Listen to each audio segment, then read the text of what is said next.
हाय, मी वृषालीज beauty सलूनमध्ये तुमचे पुन्हा एकदा सहर्ष स्वागत आहे.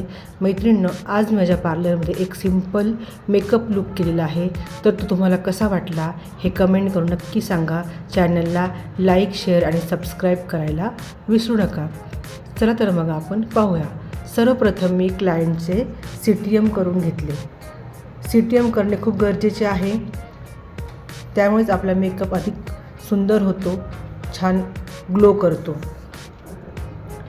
CTM केल्यानंतर मी पूर्ण फेसवरती प्रायमर लावून घेतले. प्रायमर लावल्यामुळे आपण जो काही बेस देणार आहोत तो व्यवस्थित फेसवरती सेट होतो. त्यानंतर मी करेक्टर पॅलेट घेतलेली आहे. करेक्टर पॅलेटने जे काही फेसवरती अंडर आय सर्कल आहे किंवा पिंपल्सचे डाग आहे किंवा ओठांभोवती थोडासा काळपटपणा आहे तो मी कव्हर करून घेतला. हे करणे खूप गरजेचे आहे. जर तुम्ही डायरेक्ट फाउंडेशन अप्लाय केले तर तो मेकअप अतिशय पॅची दिसतो आणि ते काळे डागसुद्धा त्याच्यातून उठून दिसतात. त्यामुळे फेसवरती करेक्टर करणे खूप गरजेचे आहे. ते झाल्यानंतर मी फेसवरती कन्सिलिंग करून घेतले. स्किन टोनला मॅच असे कन्सिलिंग करून घेतल्यानंतर मी फेसवरती स्किन टोनला मॅच असे फेस पावडर लावून घेतली. ती व्यवस्थित फेसवरती सेट करून घेतली. एक्स्ट्राची पावडर जी आहे ती ब्रशच्या साहाय्याने इव्हन करून घेतली आणि जी एक्स्ट्राची पावडर आहे ती झटकून घेतली. त्याच्यानंतर मी आयब्रो डिफाईन करून घेतल्या.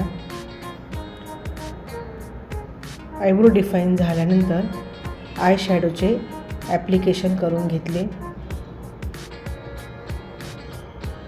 आय शॅडो अतिशय सौम्य घेतलेले आहेत. खूप डार्क आय शॅडो मी अप्लाय केलेला नाही.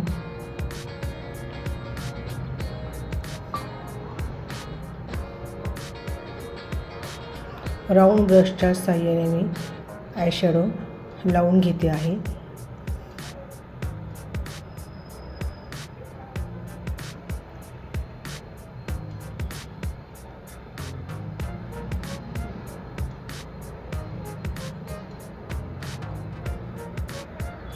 त्यानंतर आयलायनर लावून घेतले.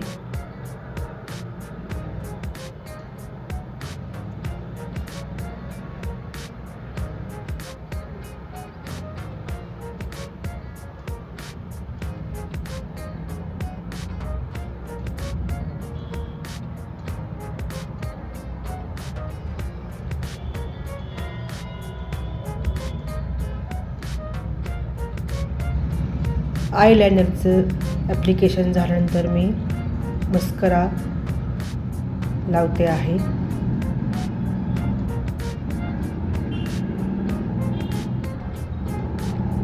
नंतर ब्लश ऑन करून घेतले. ब्लश ऑन केल्यामुळे फेसला एक आकार मिळतो आणि आपला मेकअप जास्तीत जास्त खुलून दिसतो.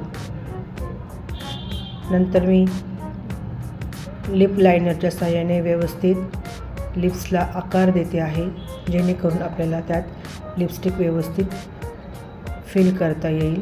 एक्स्ट्राची लिपस्टिक अशी बाहेर जाणार नाही.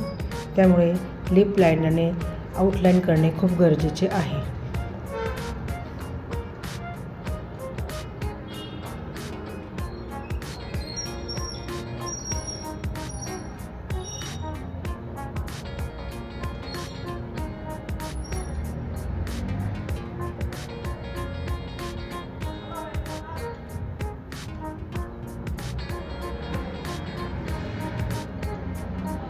ब्रशच्या साहाय्याने मी व्यवस्थित लिपस्टिक फिल करून घेतली. त्यानंतर मी मेकअप फिक्सर स्प्रे मारला. आता मी हेअरस्टाईल करते आहे.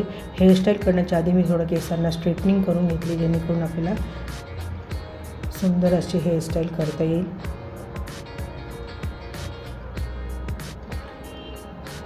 आणि हा आहे फायनल लुक. मला कसा वाटला कमेंटमध्ये नक्की सांगा. बाय. थँक्यू.